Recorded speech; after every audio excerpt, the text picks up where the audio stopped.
My husband's parents convinced him to put their name on our house deed, saying it's just for protection. He agreed without asking me. I smiled, pulled out a new set of papers and said, "Then you'll love the surprise I filed this morning." Their smirks faded instantly as they read the headline. Eviction notice. My name's Stacy. I'm 42. I live near Charlotte, North Carolina. I work full-time, nothing fancy, just a steady job. My husband Greg and I bought our house 3 years ago. It's nothing huge, 3 bedrooms, decent yard. One of those neighborhoods where people wave when you drive by but don't actually want to stop and talk. I liked it that way. I thought we were finally getting some stability. I used money from my grandmother's inheritance for most of the down payment. Greg contributed, but not nearly as much. He was between jobs when we bought the place. I didn't mind, we were a team. I never thought I'd need to keep track of who paid what. I was wrong. Greg started acting distracted, quiet, not his usual self. At first I thought maybe it was work stress or something dumb like that. Then one night, I overheard him talking on the phone in the garage. I wasn't trying to snoop. I was bringing in laundry from the car and heard him say, "She'll be fine with it. It's just for protection." Yeah, Dad, it'll be easy." I froze right there. I already knew it was something shady. When I asked him about it later, he brushed it off, said I was imagining things. But a few days after that, he brought it up like it was no big deal. "Hey," he said while we were getting ready for bed. "So my parents had this idea. They said we should put their names on the house deed just, to protect the property in case something happens, legal stuff, no big deal." I stared at him. "Why would your parents need to be on our deed?" "It's just safer that way," he said. "They have more experience with this stuff, and they just want to help." I said no, straight up, absolutely not. "That's ridiculous." Greg tried to argue with me, but I wasn't having it. I told him it was the dumbest thing I'd ever heard, and that there was no reason for his parents to be involved in something that belonged to us. He dropped it, or so I thought. 2 weeks later, I found out Greg had gone ahead and done it anyway without telling me, without asking me. He added his parents, Doug and Mara, to our house deed just like that. I found out because I opened the mail one morning, and there it was, the updated deed paperwork, their names on my house. I didn't say anything at first. I sat there in the kitchen just staring at the paper. My whole body was shaking. The house I paid for, the house I planned for, the house I built my future on. And now his parents had their names on it like they owned the place. When Greg got home that night, I asked him why. Why would he do that after I said no? He smiled like it was nothing. "It's just for protection, babe. Don't stress. If something ever happened with money or taxes or whatever, Hay could step in and keep things safe. It's better this way." "Safe for who?" I asked him. "Did you really think I wouldn't find out?" Craig shrugged. "It's not a big deal, you're overreacting." I didn't yell, I didn't throw anything, I didn't even argue. I just nodded and said, "Okay then." I made some calls. The next morning, I drove straight to a real estate lawyer. I explained everything, showed him the deed paperwork, and told him how I paid most of the down payment from my inheritance. The lawyer, Tom, leaned back in his chair and shook his head. "I see this kind of thing more than you'd think," he said. We went over my options, and thankfully I had a lot more power than I realized because I paid for most of the house and we had all the proof. I wasn't as stuck as I thought. Tom helped me file paperwork that same day. First, a petition action, which basically meant we could force the sale or division of the house if the other parties didn't cooperate. And second, an eviction notice for Doug and Mara. Yeah, you read that right. They weren't living there, but legally speaking, since they were now on the deed, they were treated like owners who could be occupying the property. So if they wanted to act like they owned part of the house, cool. That also meant they had to follow the rules, and the rules said they were being evicted. A week later, Doug and Mara showed up for dinner like they were lords coming to inspect their new land. I don't know what Greg told them, but they came in acting like they already lived there. Mara walked around the kitchen commenting on what she'd change. Doug talked about how this corner of the yard would be perfect for a shed. I didn't say much, just waited. After dinner, while we were all sitting at the table, I stood up, went to the counter, grabbed the folder, and dropped it in front of them. "What's this?" Doug asked. "Eviction notice," I said. They both laughed at first like it was a joke until they started reading. "You can't evict us," Mara said, her voice sharp. I smiled. "Actually, I can. Since you're on the deed, you're technically unauthorized occupants without permission from the co-owner. That's me, and I'm not giving you permission, so you're out. Greg looked back and forth between us like he couldn't believe what was happening. Stacy, why are you making this a big deal? He said. I turned to him and said, you made it a big deal when you signed legal documents without me. This is me cleaning up your mess. Doug started getting red in the face. You can't do this, we're family. Exactly, I said, so pack up your paperwork and get off my property. What none of them realized was that this was just the first step because Tom and we weren't stopping here. And as much as they wanted to play games with my house, they were about to find out how real things could get. I wasn't just fighting back. I was making sure none of them would ever pull something like this again. And the best part? They walked right into it thinking they were so clever. More to come after that dinner. Everything shifted. Craig barely spoke to me for days. When he did, it was short, cold sentences. You didn't have to embarrass them like that. This is my family. You're overreacting. Overreacting? They stole my house out from under me and expected me to thank them. But I wasn't done. I met with Tom again. He told me something that made my blood run cold. Doug and Mara hadn't just added their names for protection. They'd gone behind our backs and applied for a home equity loan. Yeah, you read that right. They used their shiny new names on the deed to try and borrow against my house. If that loan had gone through, we would have been on the hook for $75,000 in debt we didn't even ask for. That's when I realized this wasn't just Greg being stupid. This was a plan. They'd been scheming from the start. I didn't wait this time. I called a family meeting. Greg, Doug, Mara. All three of them sitting on my couch, acting like I was wasting their time. I stood in front of them and laid it out. I know about the loan, I said. Greg looked confused. Mara didn't even blink. Doug crossed his arms like I just caught him cheating at poker. We didn't do anything wrong, Mara said real calm. We're on the deed. It's our right to make improvements to the property. That money was going to help. Help who? I shot back because it wasn't going to help me. Doug shrugged. You married into this family. Our business is your business. That's when I laughed, not because it was funny, just because it was so insane. They really thought they could just take over. Greg finally spoke up, but instead of taking my side, he mumbled, maybe you're making this too complicated. If we'd gotten a loan, we could have paid off some bills, helped everybody out.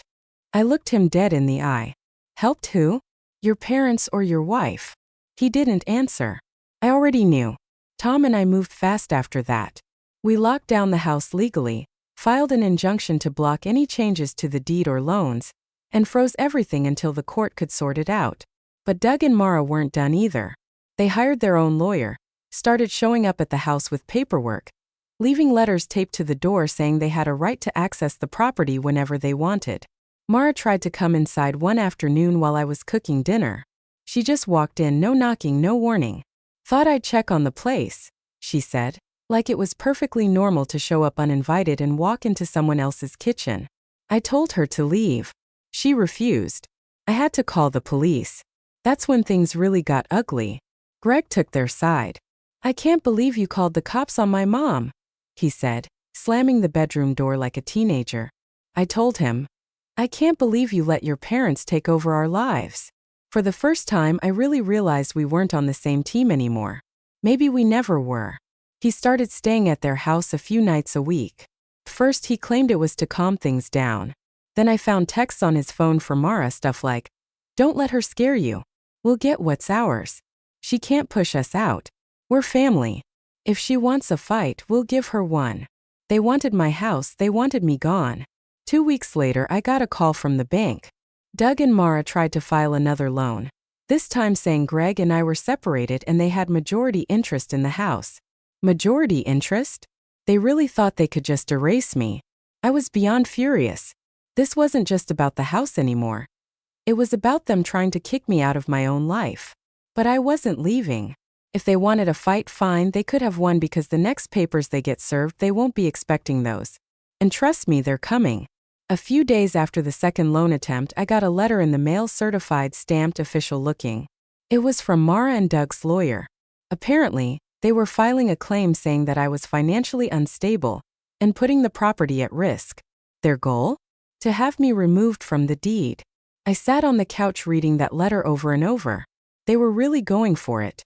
They wanted me gone from the house I paid for. They accused me of neglecting the property and failing to maintain the asset. The audacity! Meanwhile, they were the ones sneaking around trying to cash out on loans and invade my kitchen. Tom, my lawyer, looked over the letter and said something I'll never forget. They're not just trying to steal your house, they're setting you up to make you look like the problem. It clicked, the weird texts from Greg, the sudden visits from Mara, the fact that Doug kept taking pictures of the front yard like he was documenting damage. They weren't just being annoying, they were building a case. They wanted to drag me through court, make me look crazy, and take the house while I was too exhausted to fight back. Tom and I gathered everything. Photos, bank statements, the original down payment records, every text message, copies of their loan attempts, police reports from the day Mara refused to leave the house. I stayed quiet. I didn't tell Greg what I knew, didn't tell Doug or Mara I was onto them. I just let them keep digging their own graves. Greg filed for separation. I came home one night and his stuff was gone. No warning, no note, just a text that said, "Staying with my parents for a while. I think this is best." Best for who? 2 days later, I saw that Greg had signed a power of attorney giving Doug temporary rights over his share of the house. They thought they were being clever with Greg's power of attorney. Doug tried to claim control over Greg's half of the property, and with that, they refiled their lawsuit to force me out completely. They showed up to court acting like I was some squatter in my own home. I couldn't believe the nerve. Marlo wore pearls and acted heartbroken. Doug kept calling me unstable and erratic. Greg sat there silent like a puppet. This wasn't just a land grab anymore, it was an ambush. Remember how I said I paid most of the down payment? What I hadn't mentioned yet is that the money came with a legal trust. My grandmother set it up so that any property bought with her inheritance would have to stay in my name no matter what. Tom found the original trust paperwork and smiled like Christmas came early. The trust meant that even though Greg added his parents to the deed, their claim was invalid. They never had legal ownership to begin with. They thought they were being smart, but they never checked the fine print.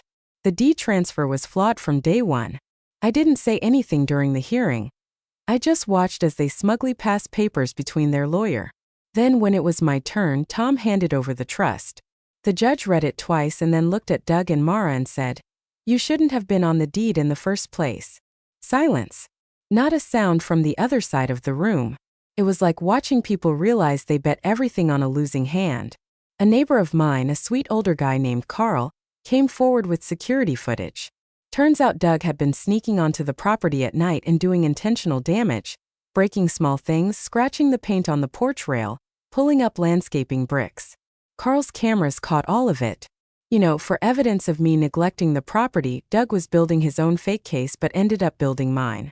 So now, instead of just losing the house, Doug and Mara were facing criminal charges for property damage and fraud. Greg, by extension, was tied to all of it because of the power of attorney he signed. I let them keep thinking they had a shot. I let them keep spending money on lawyers.